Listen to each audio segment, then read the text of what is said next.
wabarakatuh.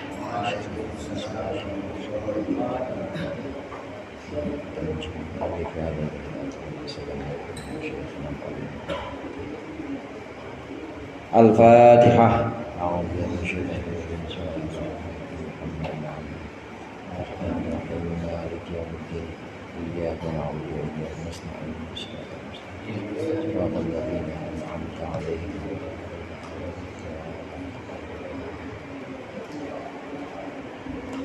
Alhamdulillahil munfaridi bil 'azamati wal jalal al-mutawahhidi bi istihqaqi nu'util kamal. Wassalatu wassalamu ala sayyidina Muhammadin al-hadi minad dhalal wa ala alihi wa ashabihi alladhina khalasat lahumul a'mal wa safat minhumul ahwal. Amma ba'du, fa inna ahsanal hadithi kitabullah wa khairul hadi hadi Muhammadin sallallahu alaihi wasallam wa syarrul umuri muhdatsatuha wa kullu muhdatsatin bid'ah wa kullu bid'atin dhalalah. Segenap jamaah pengajian malam Selasa, para ustaz, hadirin sekalian yang berbahagia, alhamdulillah malam hari ini kita melanjutkan pengajian rutin kita, mengaji syarah hikam. Mudah-mudahan apa yang akan kita pelajari menjadi ilmu yang bermanfaat dunia akhirat, amin ya rabbal alamin.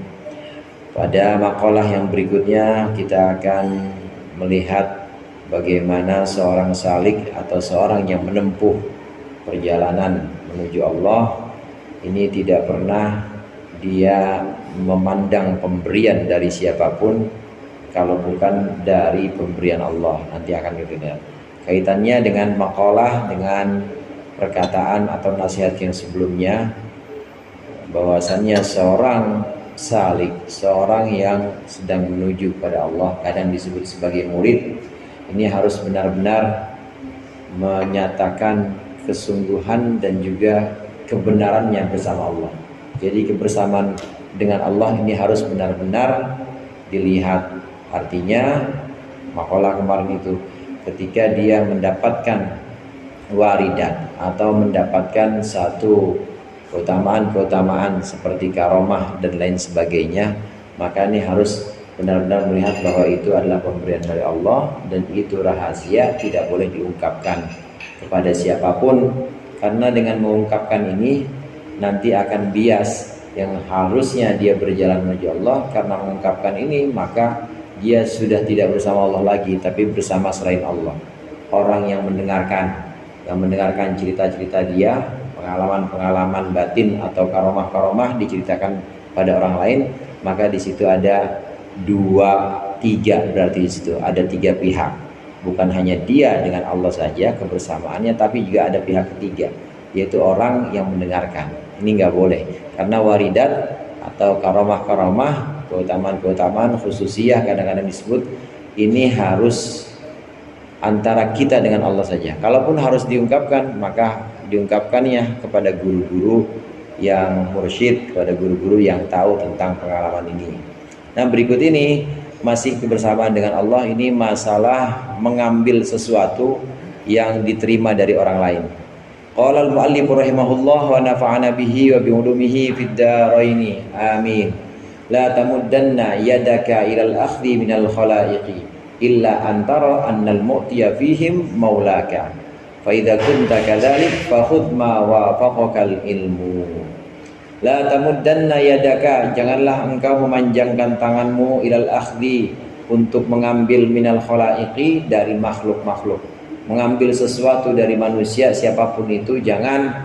Illa antara annal mu'tiya, kecuali jika engkau melihat bahwa sungguhnya yang memberi fihim, dalam manusia, yang memberi maulaka adalah Tuhanmu.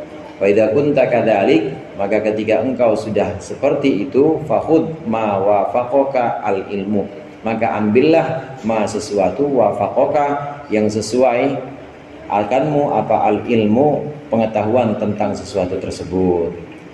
Ada dua di sini yang bisa kita ambil, ada dua hal. Yang pertama, kita tidak boleh menerima pemberian atau tidak boleh mengambil sesuatu dari manusia, juga tidak boleh menerima sesuatu dari manusia kecuali kita bisa melihat bahwa yang memberi itu adalah Allah. Ini yang pertama. Jadi waktu dikasih sesuatu, dikasih sama murid misalnya, murid ngasih ngamplopin, amplopin gurunya. Ini pada diamplopin kan ya wali kelas ya, iya, sama orang tua murid misalnya.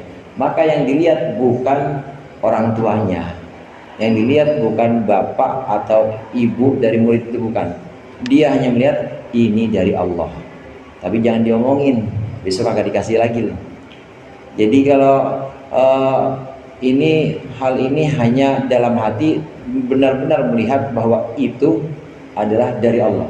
Terus siapa orang tua yang ngasih itu? Yang ngasih itu hanya perantara, yang memberi itu hanya perantara. Jadi harus benar-benar melihat bahwa yang memberi itu adalah Allah. Yang memberi saya rezeki itu adalah Allah. Nah, orang ini hanya mengantarkannya saja. Orang ini hanya mengantarkan rezeki itu, mengantarkan sesuatu itu kepada aku, tapi aku melihat di situ Allah. Kalau sudah seperti ini baru boleh ngambil. Tapi kalau masih melihat bahwa yang ngasih lurah, yang ngasih RW, yang ngasih ustadz, atau yang ngasih orang tua murid masih dilihat, maka tadi yang saya katakan itu bias, ada pihak ketiga. Seringkali Allah ketutupan di situ. Terus bagaimana? Yang ngelihatnya orang yang ngasih, asal ada dia semangat banget dah. Tapi kalau nggak ada dia rasanya lemes banget. Soalnya tahu udah dititenin, udah ditandain, ini dia yang ngasih ini biasanya. Yang lainnya mah nggak pada ngasih, tahu banget dah. Pokoknya kalau kumpul-kumpul gini ada dia, pokoknya gurih. Kalau nggak ada dia kayaknya lemes banget. Ini udah kalingan, kalau begitu sudah kalingan Allah. Kalau sudah seperti itu jangan diambil. Seorang salik atau seorang murid boleh ngambil pemberian kalau dia sudah bisa melihat bahwa yang memberi itu Allah. Yang memberi bukan orang yang memberi. Orang yang memberi ini hanya perantara. Kalau sudah bisa melihat benar-benar bahwa yang memberi adalah Allah secara hakiki, maka baru langkah yang kedua di sini. Fakhudh ma wafaqakal ilmu. Maka ambillah sesuatu yang pengetahuanmu itu sesuai, yang cocok denganmu secara ilmu. Maksudnya cocok atau benar secara ilmu untukmu, ya ilmu syariat maksudnya. Ya dikasih, kalau dikasihnya yang halal ya terima. Apa yang halal? Kopi. Tapi kalau yang dikasih topi miring misalnya, masih ada Ustaz topi miring, yang dikasih topi miring jangan. Itu namanya mawafaqal ilmu, maksudnya adalah ilmu syariat. Kalau memang itu sesuatu yang halal, terima. Sesuatu yang memang mubah boleh terima, yang haram jangan terima, jelas. Ada dua di sini. Ini setelah kita bisa melihat betul-betul bahwa Allah lah yang memberi itu, orang ini hanya perantara mengantarkan saja, baru kita terima dengan pertimbangan atau dengan bekal pengetahuan syariat. Artinya yang diterima yang halal-halal saja. Yang diterima halal-halal aja. Ada 3 kilo nih bang, apa? Daging celeng. Celeng tahu ya celeng ya? Celeng itu anaknya babi nih. Iya enggak, maksudnya udah dewasa pun kan tetap anak babi ya, anak babi juga. Babi celeng itu babi haram tetap. Jadi mawafaqal fakhud mawafaqal ilmu itu maksudnya silahkan ambil. Kalau sudah bisa mengatasi yang pertama, sudah bisa melihat bahwa Allah yang memberikan itu, silahkan ambil dengan bekal pengetahuan atau ilmu syariat. Ambillah yang halal-halal saja. Jadi ada dua hal yang di sini yang bisa kita ambil. Nah, kemudian penjelasannya, hadhihi qaidatun 'azimatun yahtaju ilaiha salikun. Ini adalah kaidah besar yang beberapa salik, beberapa penempuh jalan menuju Allah ini membutuhkannya. As-salikun al-mutajarridun, yaitu orang-orang yang menempuh, al-mutajarriduna, yang benar-benar tajrid atau yang benar-benar sendiri, artinya hanya bersama Allah saja. Liyabnu 'alaiha ahwalahum, agar mereka membangun atas kaidah ini, membangun ahwalahum, akan ahwal atau kondisi hati mereka, membangun fima yasilu ilaihim, dalam sesuatu yang sampai sesuatu itu ilaihim kepada mereka, minar rifqi, dari belas kasih, ala aidil khalqi, atas tangannya manusia. Ini kaidah umum atau kaidah yang sangat penting, dan perlu kita pegang untuk orang-orang yang ngaji hikam, orang-orang yang memang belajar untuk menuju ridho Allah. Maka harus kita pegang benar-benar. Ini kaidah umumnya, kaidah yang sangat penting. Lihat bahwa yang memberi itu adalah Allah. Harus melihat Allah. Jangan silo baru dikirimin BHS aja sama amplop rokok dah dua bungkus. Besokannya kalau ketemu dia kayaknya di ini rapi banget, batuk juga diatur banget kalau ada dia mah, jalan juga pelan-pelan banget. Orang dia yang sering jangan, karena ketutupan Allahnya jadi situ. Nah kalau sudah bisa melihat hanya Allah saja, silahkan ambil sesuai dengan norma syariat. Ini kaidah umumnya, supaya kita tidak ngarap-ngarap, kita nggak ngemis atau minta-minta kebelas kasih dari manusia. Jadi kita benar-benar hanya melihat Allah yang memberi, orang itu ditugaskan oleh Allah mengantarkan kepada kita. Sebagian sufi, sebagian orang-orang guru-guru sufi ini ada yang kalau ngasih, misalnya Ustaz Anis ngasih ke Ustaz Ajis, kalau ini kasih, nih saya gak ngasih, nih saya kasih tapi bukan saya. Ini ngasih, sama saya juga nggak terima. Ini dari Allah, iya saya terima dari Allah. Gitu bang. Benar-benar nggak ngeliat. Nah terus kenapa kok harus ada wasilah atau perantara ini? Perantara ini harus ada supaya hikmahnya antara lain supaya ada kasih sayang antara kita, supaya ada kelembutan antar sesama manusia. Itu yang justru membangun kerukunan, yang justru membangun kasih sayang antar sesama manusia. Kalau nggak ada itu, maka nggak akan berjalan. Karenanya Rasulullah sebutkan lam yashkurillah mal lam yashkurin nas, mal lam yashkurin nas lam yashkurillah, begitu ya. Siapa orang yang tidak terima kasih kepada manusia, maka dia belum bersyukur kepada Allah. Jadi tetap harus ada itu juga, rasa terima kasih, ungkapan tetap harus ada. Cuma jangan lihat bahwa itu dia yang ngasih, jangan. Tapi tetap harus bersyukur. Bersyukur atau berterima kasih kepada orang yang memberi, bersyukur, berterima kasih kepada manusia, ini bagian untuk membangun kerukunan supaya rahmat Allah, kasih sayang Allah ini tetap ada di antara manusia. Ini hikmahnya. Hikmah yang kedua, memang Allah ciptakan seperti ini agar satu sama lain ini mendapatkan manfaat pahala. Yang memberi dapat pahala. Pahalanya pahala apa? Ya pahala memberi atau sedekah. Kemudian yang menerima dapat pahala juga. Pahalanya itu pahala apa? Pahalanya berterima kasih atau pahalanya bersyukur kepada Allah karena sudah Allah datangkan rezeki melalui orang itu. Jadi masing-masing saling melengkapi. Guru sama murid, sengaja guru sama murid Allah bentuk seperti ini, enggak semuanya pinter semua, enggak, supaya ada ganjarannya, supaya ada pahalanya. Guru dapat pahala ngajar, murid dapat pahalanya pahala dengerin atau pahala ngaji. Semuanya Allah ciptakan berbeda-beda, ada yang memberi, ada yang menerima, ada yang mengajar, ada yang diajarkan. Ini supaya tersebar rahmat Allah pertama, yang kedua supaya saling melengkapi sesuai dengan jobnya, sesuai dengan perannya, maka mendapat pahalanya masing-masing. Sebab kalau semuanya langsung dari Allah, nggak ada pahalanya, udah nggak ada pahalanya. Makan langsung dikirim, ding, siapa yang ngasih? Nggak ada pahalanya, orang nggak ada yang bikin nasi padang, nggak ada yang kerja juga, nggak ada pencarian nafkah atau pertumbuhan ekonomi, itu nggak bakal ada. Orang langsung semua dari Allah, nggak bakal terjalin, nggak bakal terbentuk kemaslahatan untuk banyak orang. Ini sengaja Allah bentuk berbeda-beda di antara manusia ini supaya saling rukun, kemudian juga saling mengambil manfaat dan berlomba-lomba mencari pahala pada masing-masing perannya. Waqad dzakaraha al-mu'allif rahimahullah bi ibaratin baniyatin mahmudatin mujizatin.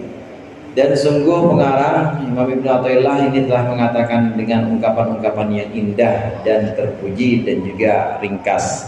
Jama'a fiha jumlatal ma'ani, beliau mengumpulkan dalam kaidah tersebut jumlatal ma'ani, sekumpulan makna-makna sekumpulan pesan-pesan allati yahtaju ilaiha man dzakarnahu, yang membutuhkan kepadanya siapa man dzakarnahu, orang yang telah kami sebutkan tadi, yaitu para salih.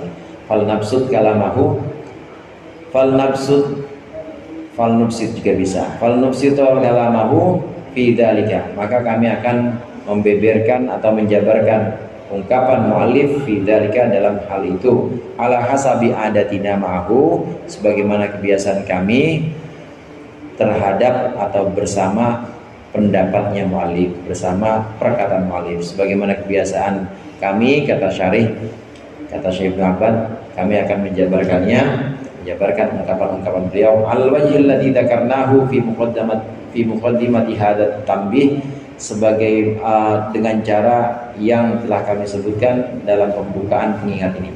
Wa hadza qasduna fi jami'i ma takallamnahu alaihi, dan ini adalah maksud kami dalam seluruh perkara takallamna alaihi yang kami mengungkapkannya, kami membicarakannya tentangnya, min masail kitabihi, dari masalah-masalah kitab muallif.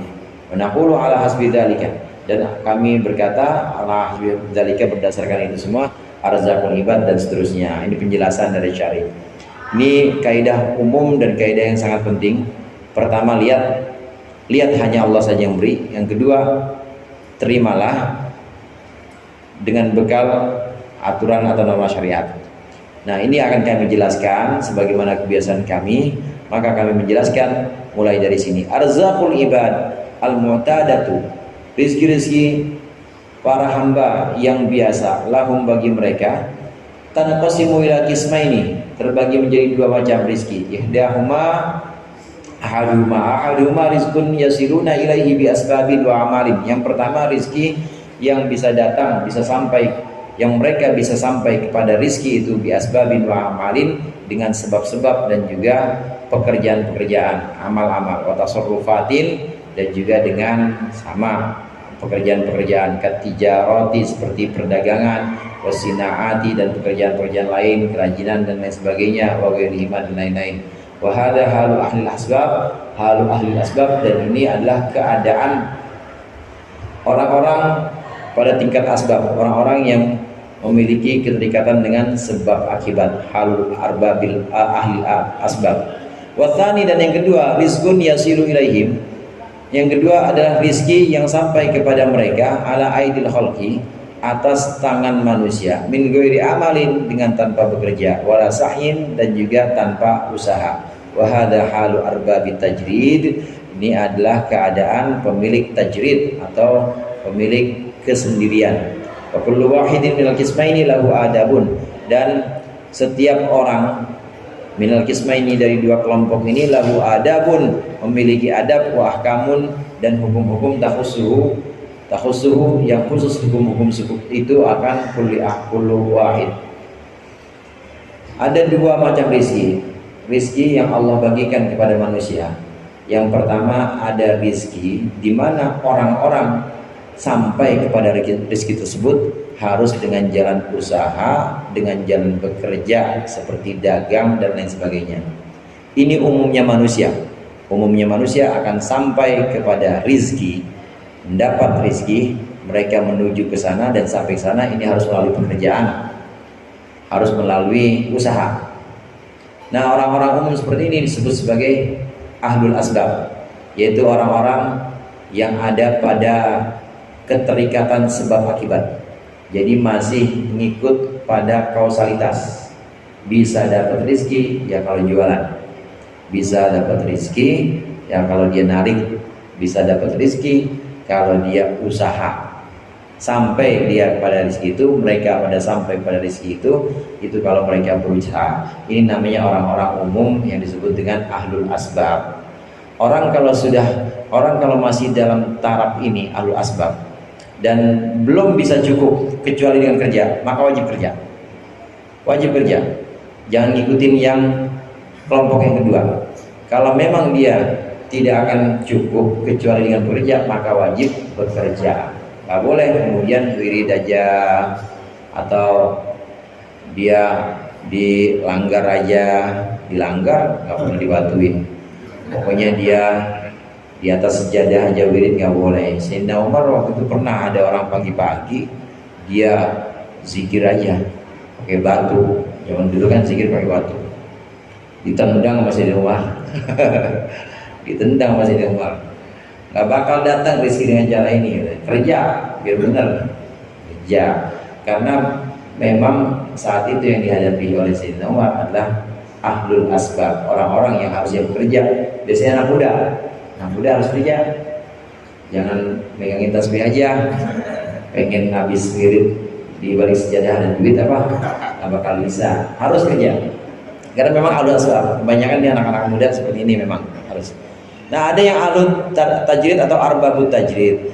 Ini rizki yang jenis kedua. Rizki yang jenis kedua, kalau rizki yang pertama tadi adalah rizki di mana orang-orang menuju kepadanya dengan pekerjaan. Nah, kalau jenis yang kedua, rizkinya menuju kepada orang itu. Rizkinya menuju kepada orang itu, diperhatikan di situ katanya rizkun yasilu ilaihim ala aidin nas. Rizkinya sampai kepada orang itu melalui perantara manusia tanpa kerja, dianterin.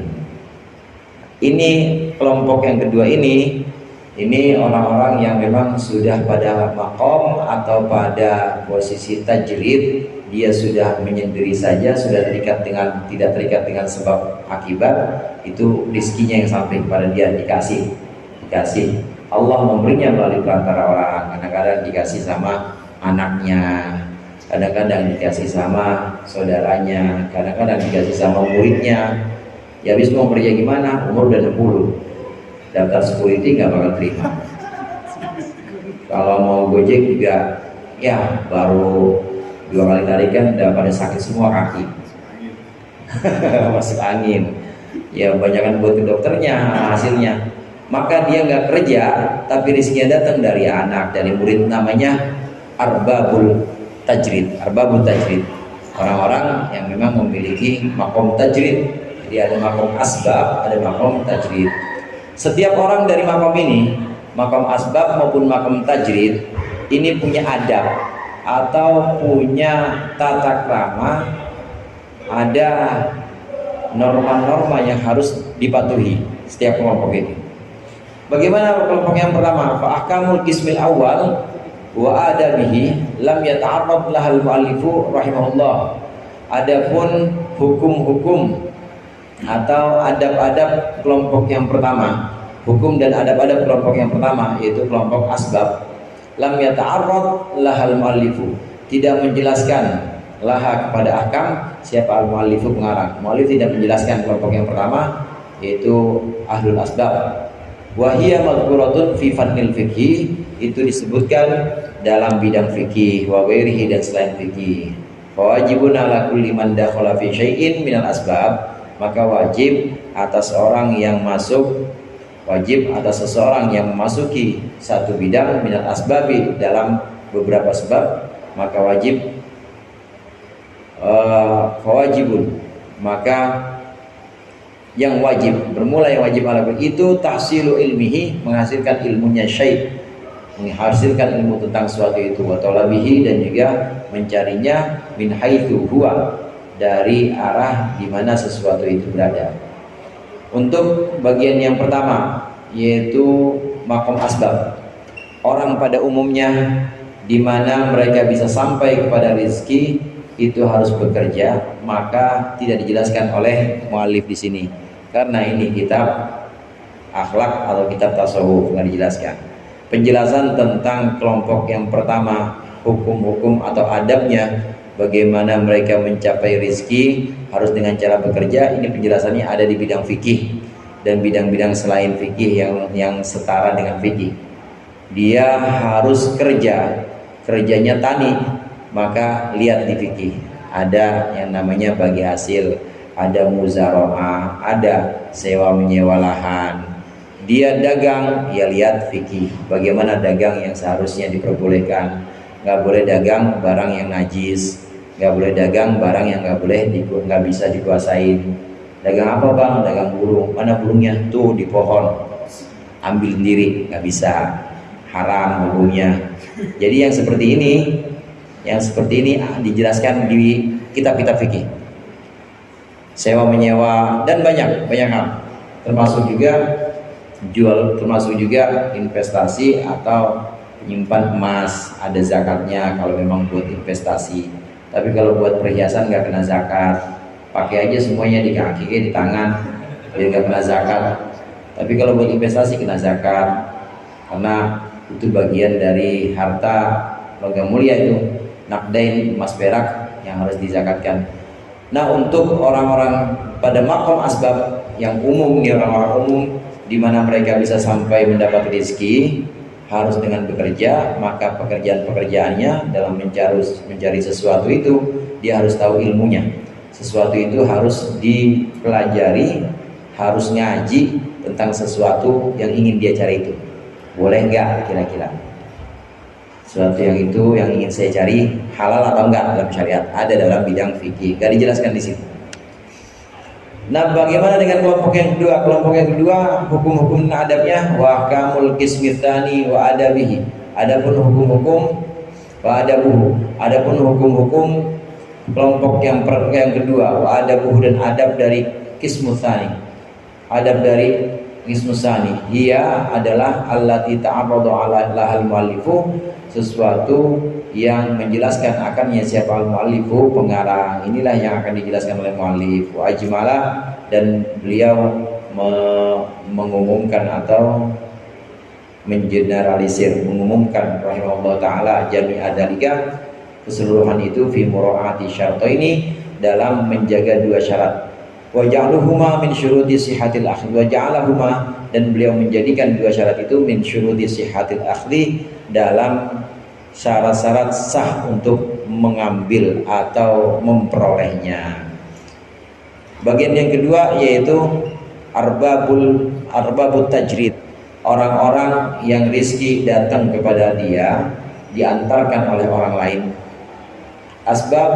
Arbabut tajrid, inilah yang akan dibahas. Boleh mereka menerima rizki, menerima pemberian-pemberian, tapi harus dengan syarat-syarat. Apa syarat-syaratnya? Syarat-syaratnya ada dua yang dijelaskan secara umum oleh Ibnu Athaillah tadi. Yang pertama, tadi kita bahas, yang pertama harus melihat bahwa yang memberi bukan si pemberi, tapi yang memberi Allah. Yang kedua, harus diterima tapi dengan dasar penerimaannya dengan dasar ilmu agama, halal apa haram barang yang diterima ini. Itu syaratnya secara umum seperti itu. Lalu baru dijelaskan oleh syarih di sini. Asyartul awwalu alla yarul ata'a illa min maulahu azza wa jalla. Yang syarat pertama bahwasannya qismul tsani, bahwasannya kelompok yang kedua, alla yara, hendaklah dia tidak melihat al ata'a, pemberian illa min maulahu, kecuali dari Tuhannya azza wa jalla. Wa hadha huwal aslu, dan inilah pokok yang pokok. Wa inna masytaratahu 'alal akhidhi, dan hanyalah muallif mensyaratkan hada 'alal akhidhi, atas orang yang mengambil, di annahu, karena sungguhnya hada, karena sungguhnya ini muqtadha halihi, yang dituntut dalam keadaan yang dituntut dalam keadaannya. Ismil awal min tahqiqit tauhid, dari mewujudkan tauhid, wa takhlisit tajrid, dan juga membersihkan tajrid. Wabihi, dan dengan ini yasluhu lahu maqamul qanaah, yasihu lahu, menjadi sah, menjadi bagus, lahu bagi qismisani, maqamul qanaah, apa? Maqam qanaah, menerima, wa tawakkuli, dan tawakal. Wa yasqutu, dan juga gugur, hancur, lebur, gugur, min qalbihi, dari hatinya qismisani, apa? Hammur rizki, tujuan atau orientasi rizki. Wa tazulu bihi, dan juga bisa hilang bihi, sebab hada, sebab ada pertama ini, anhu, hilang darinya, dari qalbihi, apa? Ilaqatul khalqi, ketergantungan kepada manusia. Wa illam yakun ala hadzal wasfi, dan jika tidak ada qismusani ala hadzal wasfi, tetap atas sifat ini, kalau enggak memiliki sifat yang tadi disebutkan, kana abdan linnas, maka dia bukan hamba Allah tapi hamba manusia. Mulahan qalbuhu, yang dibuat sedih, apa? Qalbuhu, hatinya, qismisani ilaihim, kepada manusia. Fayakthuru, maka jadi fayakthuru, maka jadi sebabnya banyak. apa tamuhu, tamaknya dia kismusani fihim kepada manusia, warabbatuhu dan cintanya kismusani fima fi aidihim pada sesuatu yang ada di sisi manusia, wastisyrafuhu dan pengenannya ambisinya kismusani ilaihim kepada manusia, fayaqau maka jatuhlah kismusani orang yang kedua ini bisa babidalika dengan sebab itu fi kabairid dzunubi dalam dosa-dosa besar min ma'asil qalbi dari maksiat hati wal jawarihi sekaligus maksiat anggota badan. Apa maksiat anggota badan? Mislil mudahanati seperti mudahana menjilat, wan nifaqi dan nifaq hipokrit, wan riya'i dan pamer, wat tasannu'i dan pura-pura, wat talbisi dan abu-abu menyamarkan, wal ghasyi menipu, wa adamin nasihati dan tidak setia, wa qillati syafaqati dan sedikit belas kasih, wa ghairidzalika dan lain-lain minas sifatil madmumatil munaqidati yaitu sifat-sifat yang tercela yang bisa merusak alil ubudiyyati lillahi azza wa jalla, merusak terhadap kehambaan kepada Allah azza wa jalla. Syarat yang pertama untuk arbabul tajrid. Syarat pertama untuk orang yang memang sudah tidak kerja tapi rezeki datang sendiri kepada dia, diantarin sama orang, ada yang mengantarkannya. Syarat yang pertama, orang ini harus melihat bahwa yang memberikan adalah Allah. Orang ini tidak boleh melihat bahwa yang memberi adalah si pemberi itu. Jadi tidak boleh melihat kecuali Allah yang memberi. Hanya Allah saja.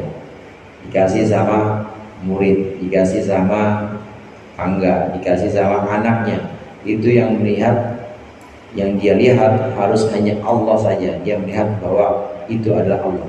Karena itulah yang dituntut untuk arbabut tajrid, untuk orang-orang yang sudah tidak ada kaitannya dengan bekerja, dia dapat rezeki tidak harus bekerja, itu harus dituntut benar-benar mewujudkan tauhidnya. Ya kalau anak-anak muda misalnya atau yang masih kerja sibuk dengan kerjaannya, dia kadang-kadang masih ngitung, ini saya narik sekian jam harus dapat sekian, dan buat setoran segini, masih wajar lah. Dia masih ngitung-ngitung. Karena memang masih berputar pada itu, masih berputar pada asbab. Sebab saya narik sejamnya segini, dihitung berapa jam, maka sehari dapat sekian buat nyicil motor. Atau udah bayar lagi aja setiap hari. Terus begitu. Ada lagi tagihan yang lain, handphone mana belum lunas juga, tagihan lagi, gitu-gitu boleh berputar pada itu.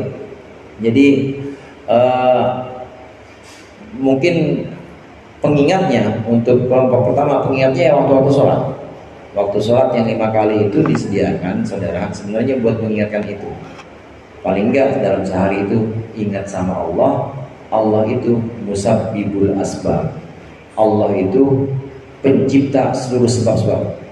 Yang pencipta dia bisa narik, pencipta dia bisa dapat rezeki, pencipta orang bisa ngasih kreditan HP kepada dia, itu Allah semuanya.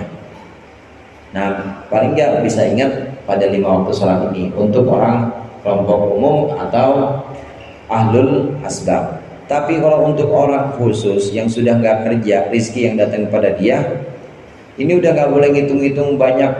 Ini dapat ini dari si Anu, dapat sini, nggak boleh, udah. Nggak usah dilihat siapa yang ngasih. Harus melihat Allah saja. Karena dia dituntut untuk tahqiqut tauhid. Dia dituntut untuk mewujudkan tauhidnya. Karena kalau nggak begitu, kotor hatinya bisa, gampang kotor hatinya. Dia harus benar-benar melihat bahwa tauhid, artinya tauhid di sini la fa'ila illallah. Tidak ada pelaku kecuali Allah, tidak ada penggerak kecuali Allah, tidak ada pemberi kecuali Allah, dan dia harus melihat bahwa itu Allah semua yang ngasih. Tahqiqut tauhid.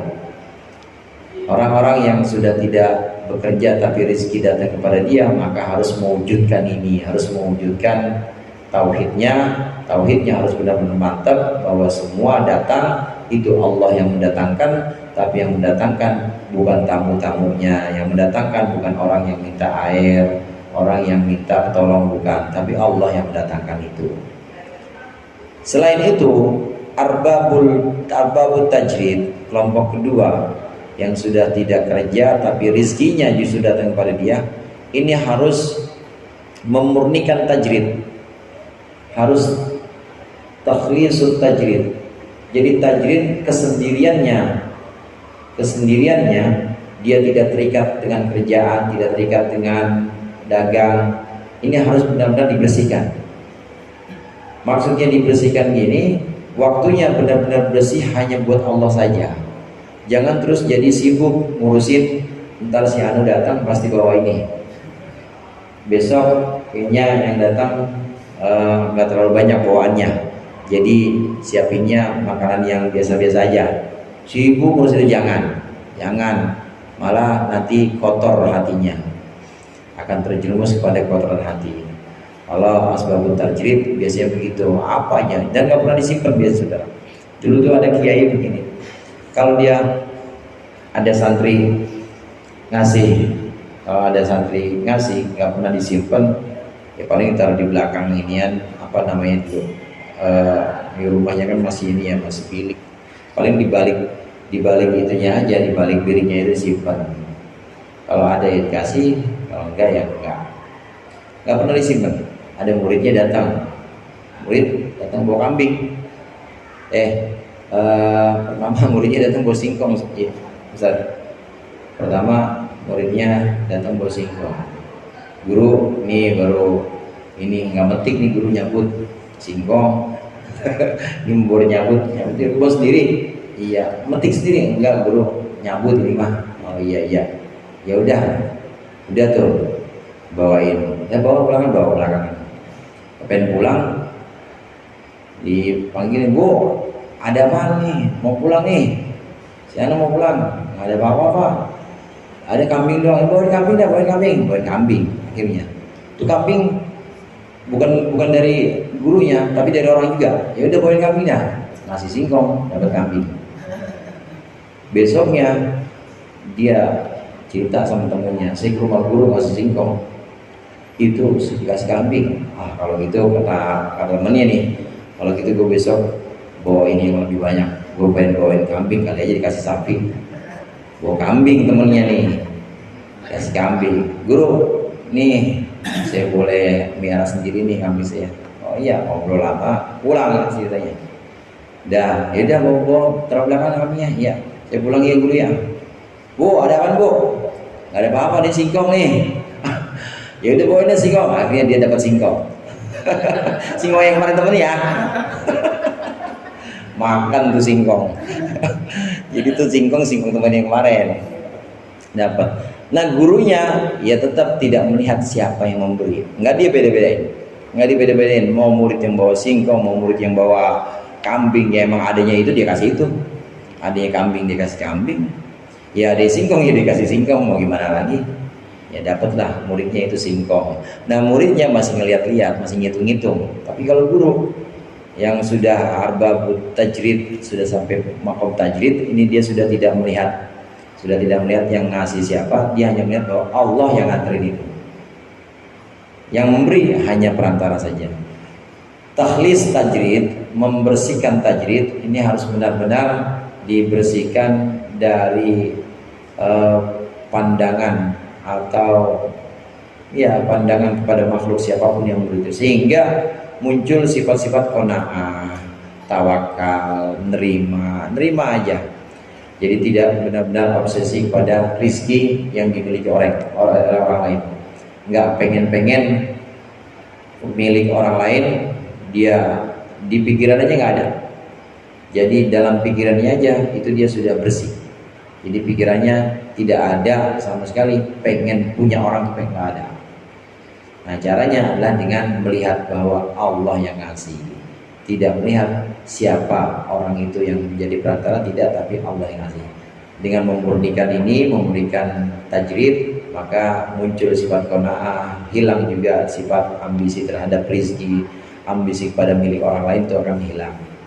Nah kalau tidak seperti itu, maka yang dikhawatirkan arbabut tajrid atau orang yang sudah tidak kerja tapi rezeki tiba-tiba datang kepada dia, kalau dia tidak bisa menjaga tauhidnya, tapi dia justru menduakan Allah. Dia melihat Allah juga, melihat yang ngasih juga. Bahkan kadang-kadang kalau yang ngasih banyak berarti bukan menduakan, itu banyak itu yang dia lihat. Yang dia lihat siapa aja yang ngasih. Kalau tidak dijaga, maka dia akan menyekutukan Allah dengan makhluknya. Artinya dia akan jatuh kepada satu dosa, dan ini dosa besar, saudara. Di sini dosa besar. Kerja nggak mau, tapi maunya dikasih. Nah, cuma dia selalu melihat yang ngasih, nggak pernah melihat Allah, nggak pernah melihat sang pemberinya. Dia selalu melihat si pengantar pemberian ini. Dia ngeliat kurirnya, yang lihat kurirnya, nggak pernah lihat siapa yang ngirim sebenarnya. Maka akan terjerumus pada dosa-dosa hati tadi. Nggak ridho, dia cuma ngasih singkong doang, dia cuma ngasih ubi doang, nggak pernah ridho, nggak pernah qanaah. Tawakalnya juga jauh karena melihat dia yang mengantarkan perantara itu. Selain itu penyakit hati tuh, ya jadi tamak. Selain tamak itu menjilat, maksudnya menjilat mudahana ini. Kalau yang datang si Ano ya dilayani benar-benar, tapi kalau yang datang orang lain ya enggak, tapi diobenin karena tahu bawahnya begitu. Artinya menjilat mudahana, penyakit-penyakit hati. Dan ini bisa muncul penyakit-penyakit anggota badan juga. Akhirnya apa? Bisa sikut-sikutan, saudara. Bisa sikut-sikutan, bisa berantem. Cuma gara-gara itu. Cuma gara-gara ngelihat yang ngasih kambing benar-benar dimuliain sama dia, tapi yang ngasih singkong ya diremehin. Akhirnya yang punya kambing, yang punya singkong kan ngecewa, berantem. Lu lebih disayang sama guru lu, gitu. Lu kayaknya lebih diperhatiin sama guru lu karena yang ngasih singkong. Ya gurunya begitu soalnya. Berantem akhirnya. Maka terjerumus pada kemaksiatan, bukan hanya kemaksiatan hati tapi juga kemaksiatan badan. Bisa berantem, bisa menipu dan lain sebagainya. Sifat-sifat tercela ini bisa terjadi lantaran dia tidak memurnikan tajridnya dan juga tidak mewujudkan tauhidnya.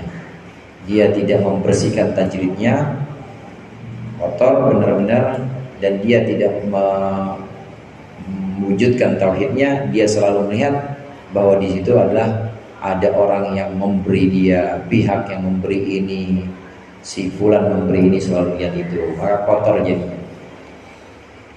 Wa qala Yahya bin Mu'adz, qala Yahya bin Mu'adz, berkata Yahya bin Mu'adz radhiyallahu anhu, man istaftaha babal ma'ash bi ghairi mafatihil aqdar wukila ilal makhluqin. Man istaftaha babal ma'ash, barang siapa yang minta dibukakan pintu kehidupan, maksudnya minta dibukakan pintu rizki biar biar deras pintu rizkinya, tapi bighairi mafatihil aqdar, dengan tanpa kunci-kunci qadar atau kunci-kunci kemampuan, kunci-kunci upaya. Wukila ilal makhluqin, maka dia akan dipasrahkan ilal makhluqin, kepada makhluk-makhluk. Wala yakfi fi tilka ru'yatil madhkurati an takuna ilman. Titik sampai di situ perkataannya Yahya bin Mu'adz. Barang siapa yang pengen dapat rezeki banyak tapi tidak melalui pintu-pintu takdir. Artinya pintu takdir di sini adalah upaya-upaya atau usaha bekerja, berdagang dan lain sebagainya. Pengen dapat rezeki banyak tapi tidak melalui pintu-pintu sebab, maka dia akan dipasrahkan, dia akan diserahkan kepada makhluk. Artinya dia akan terombang-ambing oleh makhluk karena mengharapkan makhluk. Yang dijadikan andalan adalah makhluk, bukan Allah. Kenapa? Ya kerja udah nggak mau, dan yang dilihat hanya makhluk saja, nggak pernah melihat Allah. Tapi kalau kerjanya bukan karena nggak mau, tapi memang udah nggak mampu kerja dan memang sudah disibukkan dengan ibadah, benar-benar disibukkan dengan ibadah saja, ngaji aja. Kalau nggak ngaji ya mimpin anak-anak santri, udah nggak kopenan dah kerjaan-kerjaan yang lain, apalagi dagang minyak wangi atau dagang apa, nggak kopenan. Ngaji begitu, qala al-mu'allif rahimahullah, gitu aja dah. Habis subuh lagi qala al-mu'allif rahimahullah, nanti habis duha jam-jam 8 mulai lagi qala, dah nggak ada urusan apa-apa, itu aja disibukin. Emang udah terpaksa kayak begitu maksudnya. mengabdikan diri ke situ, maka insya Allah itu akan bersih dan Allah bukakan pintu-pintu rezeki. Karena memang sudah ditetapkan seperti itu. Tapi kalau yang disibukin ngajar juga enggak, tenaga masih kuat tapi dia udah kerja, maka dia akan Allah serahkan kepada makhluk, terombang-ambing kepada makhluk. Jadi kesono dia jilat, kesini dia jilat, kesono dia ngarap-ngarap, kesini dia ngarap-ngarap, wah punya banyak harapan kepada makhluk. Ya, dikit-dikit minta, dikit-dikit saya pengen bangun ini nih proposal. Saya pengen punya acara ini nih, santunan janda, tolong dibantu dah misalnya. Semuanya jadi minta-minta banyaknya itu minta, padahal minta-minta itu ya dianjurkan dalam Islam. Ada memang tanda-tandanya saudara, ada ciri-cirinya. Kita di makom mana? Apakah di makom asbab atau makom tajrid? Ciri-cirinya umumnya orang berangkat dari umumnya aja, berangkat dari mu'dhamul amri atau urusan kebanyakan urusan umum, yaitu asbab, berangkat dari situ aja.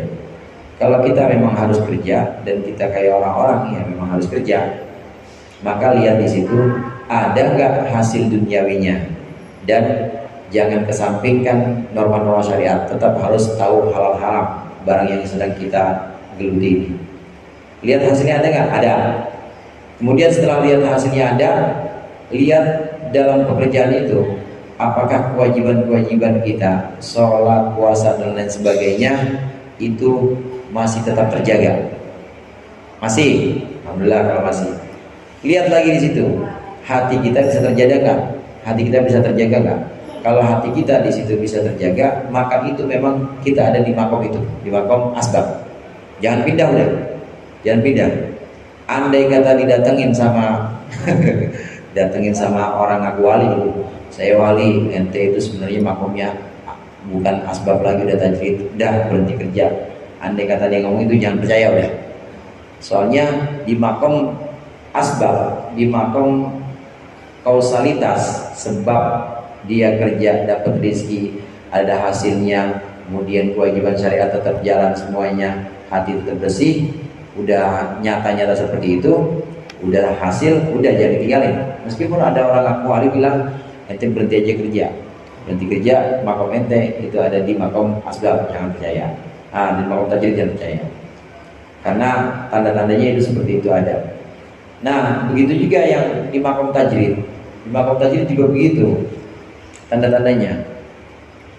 Jika dia pada makom tajrid dia tidak kerja, tidak terikat oleh sebab-sebab untuk mendapatkan rizki, dan dia fokus hanya untuk ibadah saja kepada Allah atau pengabdian saja pada manusia seperti ngajar misalnya. Nah di tempat ini kemudian rizki juga datang, hati juga bersih, maka dia memang di makom itu. Harus syaratnya harus itu, rizki datang dan hati juga bersih. Tapi kalau rizki datang kemudian hati tidak bersih, hati-hati, harus tinggalin juga. Mendingan apa? Ya mendingan kerja aja daripada harus ngarepin orang karena hatinya belum bersih juga. Jadi gimana? Tinggalin aja, tinggalin. Terus gimana? Ya narik aja lagi, narik, daripada nungguin pasien, nungguin ada orang yang minta berobat gitu maksudnya, minta air. Ya akhirnya dari air ke air juga. Usaha apa? Galon misalnya boleh, jangan dikasih merek.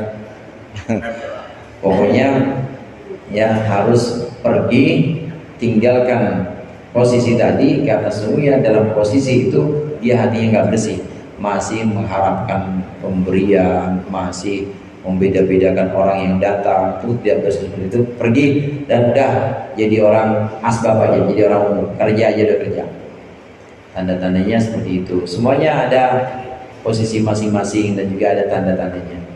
Dan ini hadirin bukan cuma ilmu, bukan cuma pengetahuan. Ini harus benar-benar pengamalan. Maka di sini wala yakfi fitil karuyati al-madhkurati antakuna ilman wa imanan. Dan tidaklah cukup dalam pandangan yang telah disebutkan tadi, tidaklah cukup apa antakuna ilman wa imanan. bahwasanya ada pandangan itu ilman wa imanan, tidak cukup hanya pengetahuan dan iman saja faqat, balla budda an takuna halan wa dhaqan, tetapi haruslah ada ru'yah, haruslah ada pandangan itu halan wa dhaqan, halan jadi keadaan rohani, wa dhaqan dan juga rasa, jadi harus benar-benar najab, harus benar-benar jadi pengalaman rohani bahwa saya menerima ini dari Allah, saya tidak membeda-bedakan dan saya tidak memandang siapapun itu, saya hanya memandang semua perantara Allah dan saya hanya melihat Allah saja. Ini bukan hanya sekedar ilmu atau iman, tapi harus benar-benar rasa dan harus benar-benar jadi hal atau keadaan batin kita. Dilatih terus, dilatih benar-benar merem, benar-benar nggak melihat siapa yang mengantarkan itu, dia hanya melihat bahwa Allah yang memberinya. Dengan jalan seperti ini, jalan latihan terus, lihat terus, maka orang-orang yang ada pada makom tajrid ini akan terus bersinar hatinya dan banyak memberikan manfaat kepada orang. Rizkinya juga datang terus karena memang sudah Allah tetapkan rizki buat dia. Rizkinya Allah tetapkan melalui tangan-tangan manusia itu. Da'a ba'dun nasi syaqiqan al-Balkhi radhiyallahu anhu wallahu a'lam bishawab. Mudah-mudahan bermanfaat. Kurangnya maaf. Allahumma fi bil aqwam. Wassalamualaikum warahmatullahi wabarakatuh.